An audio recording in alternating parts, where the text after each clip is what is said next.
Hello guys, my name is Kamal Chabna and welcome back on my official YouTube channel that is Study Logical। तो जैसे कि आप सभी को पता है कि एसएससी ने अपना नोटिफिकेशन निकाल दिया है जॉब्स को लेके, तो उन्हीं एग्ज़ाम्स को टारगेट करते हुए हम आज एसएससी का टॉपिक डिस्कस करने वाले हैं, that is the most important topic calendar.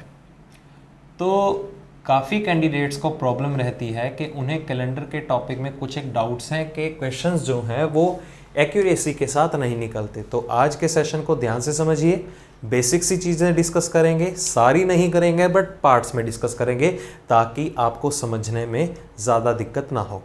तो कैलेंडर टॉपिक में हम सबसे पहले ये बात देखेंगे कि आपको ईयर्स के बारे में इंफॉर्मेशन होना बहुत ज़्यादा ज़रूरी है। कहने का मतलब जो भी हम ये बेसिक चीज़ें करेंगे वो आपको क्वेश्चन को अटेम्प्ट करने में ही हेल्प करेंगी। तो अभी समझने वाला सिर्फ इतना पार्ट होगा कि आप बेसिक टर्म्स का आइडिया ले लीजिए कैलेंडर में क्या क्या चीज़ें हैं, ताकि आप क्वेश्चन में उन्हें ईजिली इंप्लीमेंट कर सके। तो बेसिकली अभी आपके क्वेश्चन स्टार्ट नहीं होने वाले हैं, नॉर्मल सी इन्फॉर्मेशन चलेगी टॉपिक से रिलेटेड। तो हम बात कर रहे थे ईयर्स की, तो हमारा पहला पॉइंट होगा ईयर्स से रिलेटेड।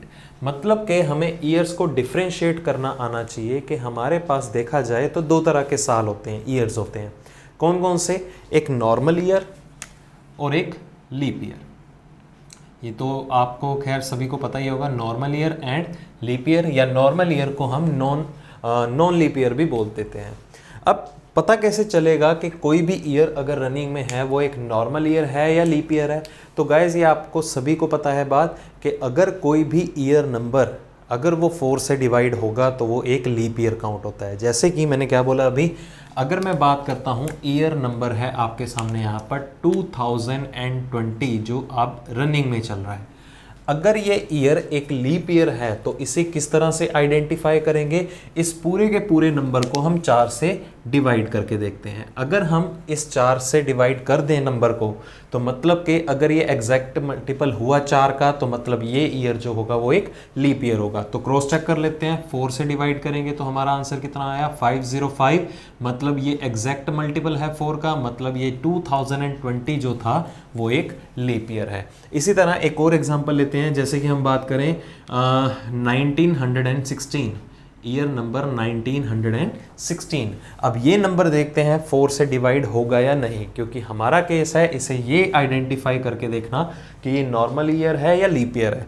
तो अगर ये 4 से डिवाइड हो गया तो ये भी लीप ईयर काउंट होगा। अब 4 से डिवाइड करने में काफ़ी टाइम टेकिंग लग सकता है आपको, तो अगर आपने क्वांट्स पढ़ा है गाइस तो आपको ये बेसिक सी चीज़ें क्लियर होनी चाहिए कि क्वांट्स में सिंप्लीफिकेशन को अटेम्प्ट करने का एक रूल होता है डिविजिबिलिटी रूल। मतलब हर नंबर का कहीं ना कहीं डिविजिबिलिटी रूल एग्जिस्ट करता है। तो यहाँ पर 4 का भी एक डिविजिबिलिटी रूल होता है कि अगर कोई भी नंबर अगर वो 4 से एग्जैक्ट डिवाइड होगा तो उसे सारे का सारा नंबर डिवाइड करने की ज़रूरत नहीं है, हमेशा उसे उस नंबर के लास्ट के 2 डिजिट्स को कैच कीजिए। अगर किसी भी स्पेसिफिक नंबर के लास्ट के 2 डिजिट्स 4 से एग्जैक्ट डिवाइड होंगे, मतलब वो कंप्लीट नंबर ही 4 से एग्जैक्ट डिवाइड होगा ही होगा। तो ये 4 का डिविजिबिलिटी रूल है। जैसे कि हम 2020 में बात करें, अब 20 जो है 4 से एग्जैक्ट डिवाइड हुआ था, इसीलिए 2020 भी 4 से एग्जैक्ट डिवाइड होगा ही होगा। इसी तरह 16 देखिए, 4 के टेबल पे 16 आ रहा है, मतलब 1916 भी या 1916 भी 4 से डिवाइड होगा ही होगा। चाहे आप ट्राई करके देख सकते हैं। अगर हम इसे 4 से डिवाइड करके देखें तो कितना आएगा? 4 × 4 दैट इज 16। तो यहाँ पर रिमाइंडर कितना रहा हमारे पास? 3, 7 4 28 एंड 9। तो देखिए ये एग्जैक्ट डिवाइड हुआ, तो ये 1916 जो है वो क्या है? एक लीप ईयर है। तो बहुत ही सिंपल सा तरीका है गाइस, हमेशा लास्ट के 2 डिजिट्स को पकड़ते हैं। एक और एग्जांपल देख लेते हैं, जैसे कि हमारे पास ईयर नंबर है 1856। तो 1856 फिर से 4 से देखिए डिवाइड होने वाला 56, 4 के टेबल पे 56 आता है, 14 × 4 दैट इज 56। मतलब ये कंप्लीट नंबर ही 4 से एग्जैक्ट डिवाइड होगा, मतलब ये भी क्या हुआ? एक लीप ईयर। तो इनके अलावा जितने भी ईयर्स रहेंगे जो 4 से डिवाइड नहीं होते हैं वो सारे के सारे क्या काउंट होंगे? As a normal year count होंगे। बट एक एक्सेप्शन है गाइस, हम बात करेंगे लीप ईयर के केस में एक एक्स्ट्रा केस, जैसे कि आपने टर्म सुनी होगी सेंचुरी की। तो सेंचुरी के बारे में बात करते हैं। सेंचुरी का मतलब क्या होगा गाइस? Multiple of 100। अगर हम कहते हैं कि किसी बैट्समैन ने सेंचुरी कंप्लीट किया है, मतलब उसने 100 का स्कोर जो है वो कंप्लीट किया है। तो मतलब इसका ये नहीं है कि सेंचुरी जो है वो 100 ही होती है, सेंचुरी डबल भी होती हैं, ट्रिपल भी होती हैं, इसी तरह सो ऑन बढ़ती रहेगी। मतलब कि अगर मैं एक सिंगल सेंचुरी नंबर की बात करूँ, 100 की बात करें तो 100 जो है वो 4 से डिवाइड होगा, एग्जैक्ट डिवाइड होगा, कितना आएगा? 25।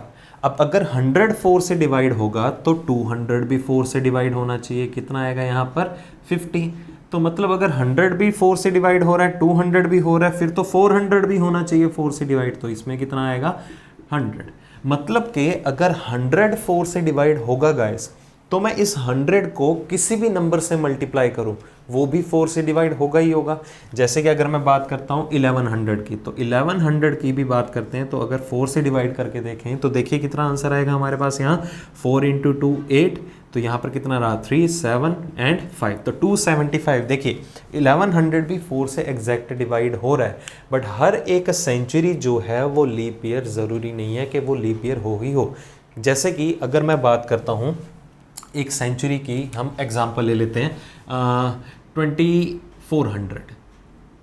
तो 2400 अगर ये एक लीप ईयर है तो इसका 4 से नहीं 400 से डिवाइड होना ज़रूरी है, क्योंकि एक सेंचुरी का केस जो है वो हमेशा एक्सेप्शन में आएगा गाइस, कि अगर कोई भी सेंचुरी एक लीप ईयर है तो हमेशा आपको उसे 400 से डिवाइड करके देखना है। अगर वो 400 से एग्जैक्ट डिवाइड होगा तो ही वो सेंचुरी ईयर जो होगा वो क्या होगा? एक लीप ईयर होगा। अगर वो 400 से एग्जैक्ट डिवाइड नहीं होता है, जैसे कि हम ईयर नंबर लेते हैं 1800, तो 1800 को 400 से डिवाइड करके देखें तो एक फ्रैक्शन जनरेट करेगा, जो कि फ्रैक्शन जो है हमेशा नॉर्मल ईयर में काउंट होता है, इसलिए ये लीप ईयर नहीं है। तो आपको बेसिकली जो है वो सेंचुरी का ध्यान रखना होगा। अगर कोई भी सेंचुरी एक लीप ईयर है तो उसका 4 नहीं 400 से डिवाइड होना ज़रूरी है। तो मैं एक बार फिर से पॉइंट क्लियर कर देता हूँ कि कौन से साल ऐसे हैं जो लीप ईयर में काउंट होते हैं, कि कोई भी ईयर अगर वो एक लीप ईयर है तो उसका 4 या 400 से डिवाइड होना मैंडेटरी है।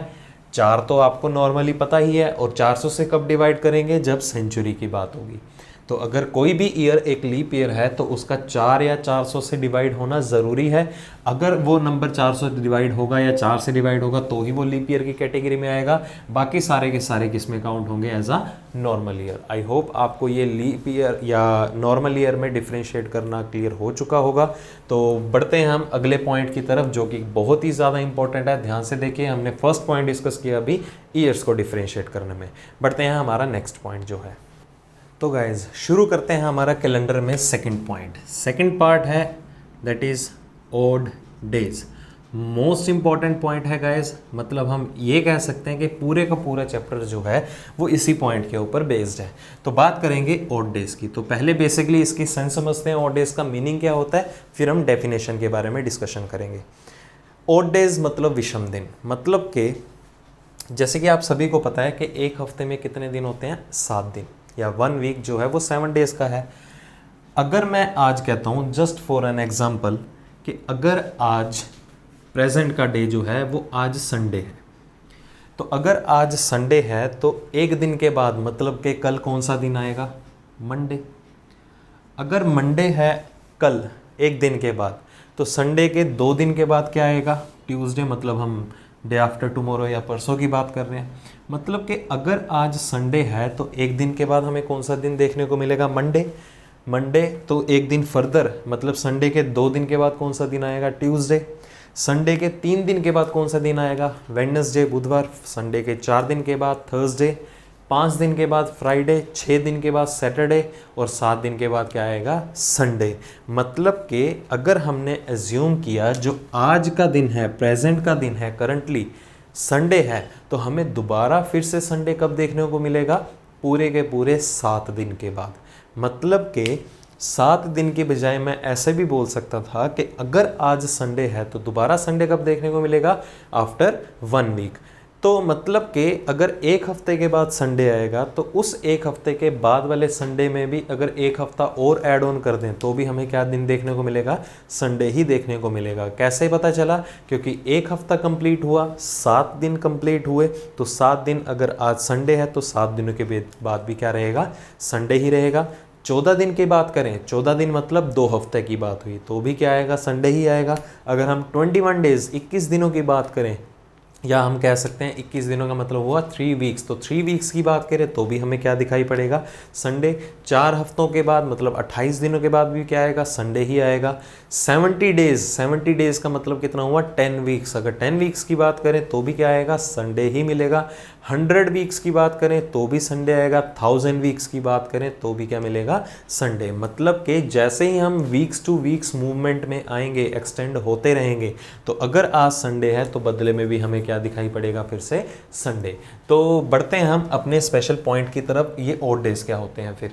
तो ये तो हमने बात की, जैसे ही हम वीक टू वीक, हफ्ते से हफ्ते मूव करते रहेंगे, तो अगर आज संडे है तो हमें फिर से संडे अवेलेबल होता रहेगा। बट क्या होगा अगर मैं आज अगर कहता हूं कि संडे है, तो मुझे बताना है कि 8 दिन के बाद कौन सा दिन आएगा। तो गाइस मैं होप करता हूं कि आपके माइंड में आंसर आ चुका होगा कि अगर मैं बात करता हूं 8 दिनों के बाद कौन सा दिन आएगा, तो इस पे डिस्कशन करते हैं। अब मैं इन 8 डेज को लिख सकता हूं गाइस 7 + 1। मैंने 7 में क्यों स्प्लिट किया इसे, क्योंकि इन 8 दिनों में से 7 दिन ऐसे हैं जिन्होंने पूरे का पूरा एक वीक जो है वो कंप्लीट कर लिया है। तो एक वीक जो है वो कंप्लीट कर लिया है, तो एक वीक कंप्लीट होने के बाद अगर आज संडे है तो बदले में भी क्या मिलेगा, मुझे संडे ही मिलेगा। बट मैं आपको 7 नहीं 8 दिनों की बात कर रहा हूँ। मतलब एक हफ्ते के बाद जो मुझे संडे अवेलेबल होगा उसमें एक दिन और जुड़ जाएगा, जिसकी वजह से मुझे संडे के बदले क्या दिखाई पड़ेगा, मंडे। तो यही एग्जाम्पल एक और डिस्कस करते हैं ताकि आपको ये पॉइंट क्लियर हो जाए। मैंने यहाँ क्या बताया था, बात करते हैं 16 डेज की, 16 दिन की बात करते हैं। तो 16 डेज को मैं किस तरह से स्प्लिट कर सकता हूँ कि 7 + 7 + 2। तो मतलब ये देखिए 16 की स्प्लिटिंग है, 7 और 7 14 और 2 कितने हो गए, 16। तो मतलब कि 16 दिन के बारे में बात करें तो 1 बाय 1 स्प्लिटिंग में लेते हैं, इजी वे से समझेंगे। तो अगर मैं पहले 7 दिन की बात करूं कि अगर आज संडे है तो पहले 7 दिन के बाद भी मतलब एक हफ्ता कंप्लीट होगा, तो मुझे क्या दिखाई पड़ेगा, फिर से संडे। अगले 7 दिन हुए मतलब ये सेकंड वीक का कंप्लीट होगा, तो फिर से मुझे क्या दिखाई पड़ेगा, संडे। तो मतलब कि अगर मैं आपको सिर्फ इन 14 डेज की बात करता, इन 14 दिन की बात करता, तो अगर आज संडे है तो 14 दिनों के बाद भी मुझे कौन सा दिन दिखाई पड़ता, वो भी संडे ही दिखाई पड़ता। बट मैं आपको 14 नहीं, कितने दिनों की बात कर रहा हूँ, 16 दिनों की बात कर रहा हूँ।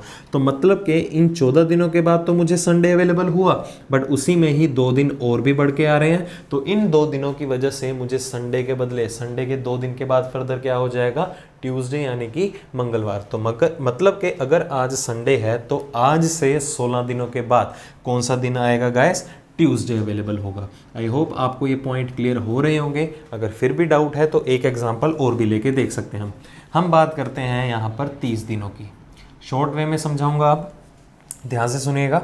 बात करते हैं 30 डेज की।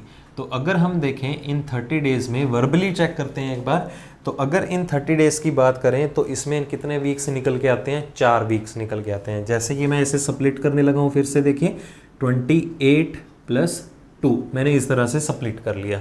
तो 28 क्यों रखा बाहर, क्योंकि इन 28 दिनों ने कितने वीक्स को कंप्लीट कर लिया, 4 वीक्स को कंप्लीट कर लिया। तो अगर हम बात करेंगे 4 वीक्स या 28 दिन की, तो अगर आज संडे है तो 28 दिन के बाद भी क्या दिखाई पड़ेगा, हमें संडे ही अवेलेबल होगा। बट हम बात 28 नहीं 30 दिनों की कर रहे हैं, तो 28 में 2 दिन बढ़े, मतलब संडे में फिर से 2 दिन बढ़े। इन 2 दिनों की वजह से हमें कौन सा दिन अवेलेबल होगा, ट्यूसडे अवेलेबल होगा। तो बेसिकली आपको ये पॉइंट क्लियर हो रहा होगा कि ऑड डेज की वैल्यू हम क्या डिस्कशन में ले रहे हैं। तो मतलब कि इन तीनों एग्जाम्पल्स में देखिए हमारे पास एक कॉमन पॉइंट क्या था, हमने वीक्स से रिलेटेड मतलब 7 के कॉम्बिनेशन को अलग से रखा। 8 में से 7 दिन ऐसे हैं जिन्होंने वीक कंप्लीट किया, 16 में से 14 दिन ऐसे हैं जिन्होंने वीक कंप्लीट किया और 30 में से 28 दिन ऐसे हैं जिन्होंने 4 हफ्ते या 4 वीक्स को कंप्लीट किया। तो एक्स्ट्रा पेंडिंग डेज हमारे पास यहाँ पर कितने रहे, यहाँ पर एक्स्ट्रा पेंडिंग डेज कितने रहे 1, यहाँ एक्स्ट्रा पेंडिंग डेज कितने रहे 2 और यहाँ पर भी एक्स्ट्रा पेंडिंग डेज कितने रहे 2। मतलब कि ऐसे दिन, अब ध्यान से समझिएगा, मैं आपको डेफिनेशन बताने जा रहा हूँ। विषम दिन क्या होते हैं, ऑड डेज क्या होते हैं, ऐसे दिन जो पूरे का पूरा वीक जो है, पूरे का पूरा हफ्ता जो है वो कंप्लीट ना कर पाए, उन्हीं नंबर ऑफ डेज को क्या बोला जाता है, ऑड डेज बोला जाता है। जैसे कि 8 दिनों में नंबर ऑफ ऑड डेज कितने हुए, सिर्फ एक ही ऑड डे होगा, क्योंकि 7 दिनों ने एक हफ्ता कंप्लीट कर लिया, बचा कितना, सिर्फ एक, तो एक ही ऑड डे काउंट होगा। जिसकी वजह से अगर आज संडे है तो इसी एक दिन की वजह से हमें संडे के बजाय क्या दिखाई पड़ेगा, मंडे दिखाई पड़ेगा। और 16 दिनों में 14 दिनों ने 2 हफ्ते कंप्लीट कर लिए, तो एक्स्ट्रा दिन कितने बचे, 2। इन्हीं एक्स्ट्रा नंबर ऑफ डेज को क्या बोला जाता है, ऑड डेज, क्योंकि ये पूरे का पूरा वीक कंप्लीट नहीं कर पाएंगे। तो इसी तरह 30 दिनों में ऑड डेज कितने रहेंगे, यहाँ पर भी 2 ही रहेंगे। आई होप आपको ये ऑड डेज की डेफिनेशन क्लियर हो चुकी होगी। मैं फिर भी एक बार रिपीट कर देता हूँ। The number of days which do not make a whole week या the number of days which do not make a complete week are called odd days. ऐसे दिन जो पूरे का पूरा वीक जो है वो कंप्लीट ना कर पाए, ऐसे नंबर ऑफ डेज को क्या बोला जाएगा, ऑड डेज बोला जाएगा। अब बात आती है यहाँ पर कि हमें तो ये नॉर्मल वैल्यूज़ थी, क्लियरली आइडेंटिफाई हो रहा है कि कौन कौन सा ईयर जो है या कितने नंबर ऑफ डेज में हमें ऑड डेज अवेलेबल हो रहे हैं। क्या होगा अगर हमारी वैल्यू जो है वो एक्सीड कर जाए या लार्जर नंबर्स में हमारे पास डेज अवेलेबल हो। उसके लिए देखिएगा इस आपको क्या समझना होगा, ध्यान से समझिएगा इस पॉइंट को, कि अगर हम 30 दिनों की ही बात करते हैं कि मुझे 30 दिनों में बताना था कि नंबर ऑफ ऑड डेज कितने हैं, तो इस एग्जाम्पल को ध्यान से समझिएगा। अगर हमें किन्हीं भी नंबर ऑफ डेज में ऑड डेज आइडेंटिफाई करने हो तो एक सिंपल सी ट्रिक है, उस नंबर ऑफ डेज को 7 से डिवाइड करके देखिए। तो अगर मैं 30 को 7 से डिवाइड करूंगा तो 7 इंटू 4 कितना हुआ, 28। तो यहाँ से मेरा रिमाइंडर कितने निकल के आया, 2। तो जो ये रिमाइंडर वैल्यू होगी गाइस, जो भी ये रिमाइंडर वैल्यू निकल के आएगी, इसी रिमाइंडर वैल्यू को क्या बोला जाएगा, एज अ ऑड डे बोला जाएगा। तो आई होप आपको ये पॉइंट क्लियर हो चुका होगा। तो हमें ऑड डेज में निकालने के लिए 7 से क्यों डिवाइड करना पड़ा, क्योंकि मैंने अभी क्लियर किया है कि ऐसे दिन जो पूरा वीक कंप्लीट नहीं कर पाते हैं उन्हीं को ही ऑड डेज बोला जाता है। और इनमें हमने 7 के कॉम्बिनेशन को स्प्लिट किया था, इसी तरह हम 7 का कॉम्बिनेशन यहाँ से भी स्प्लिट करेंगे। अगर मैं इस नंबरिंग को और ज़्यादा इंक्रीज करता हूँ, जैसे कि मैं बात करता हूँ, मेरे पास नंबर ऑफ डेज है यहाँ पर 66। अगर हम बात करें नंबर ऑफ डेज हैं 66, फिर से 66 को ऑड डेज निकाले हैं तो किससे डिवाइड करेंगे, 7 से। तो 7 से अगर हम डिवाइड करें तो 7 इंटू 9 कितना होता है गाइस, 63। मतलब अगर 63 होता तो उसमें हमारे पास एग्जैक्ट डिवाइड हो जाता, बट यहाँ पर 66 है, 66 है।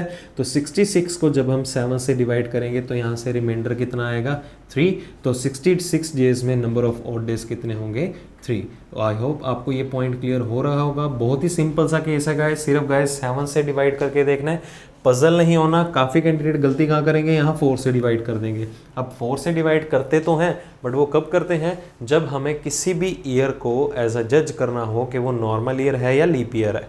बट अभी के लिए हमें ऑड डेज निकालने हैं, तो ऑड डेज का एक सिंपल सा रूल है, हमेशा आपको किससे डिवाइड करना होगा, उसे 7 से डिवाइड करना होगा। फिर से देखिए, तो इसी को किस तरह से हम डे फाइंड आउट कर सकते हैं कि मतलब अगर आज संडे है तो आफ्टर 66 डेज कौन सा दिन आएगा। तो सिंपली आपको कुछ काउंट करने की ज़रूरत नहीं है, ये हमारे पास 3 ऑड डेज अवेलेबल हैं।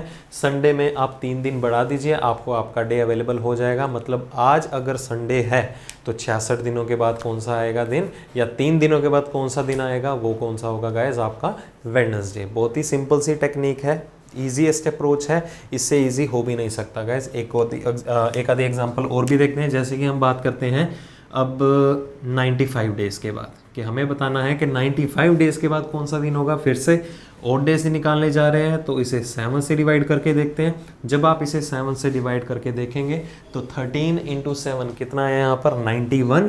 तो 91 7 से डिवाइड होगा, बट यहाँ पर एक्स्ट्रा दिन कितने बचेंगे हमारे पास, 4, या रिमाइंडर कितना बचेगा, 4। मतलब कि 95 डेज में नंबर ऑफ ऑड डेज कितने हुए यहाँ पर, 4।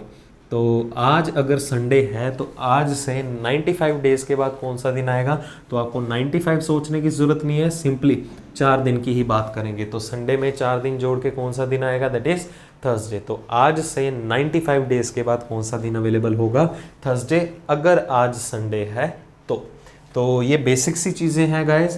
तो आपको ईयर्स को डिफ्रेंशिएट करना आ गया और ओड डेज को भी डिफ्रेंशिएट करना आ चुका है। और हमेशा एक बात ध्यान में रखिएगा, जो ओड डेज की वैल्यू होगी वो हमेशा लेस देन 7 होगी। 7 या 7 से ज़्यादा ओड डेज एग्जिस्ट नहीं करते हैं, ये फिक्स्ड कंडीशन है। ओड डेज की वैल्यू जो है वो 0 to 6 के इन बिटवीन ही होती है। 0 मतलब कोई भी ओड डे एग्जिस्ट ना करता हो। जैसे कि अगर मैं बात करूं, हमारे पास नंबर ऑफ डेज जो है वो है 126।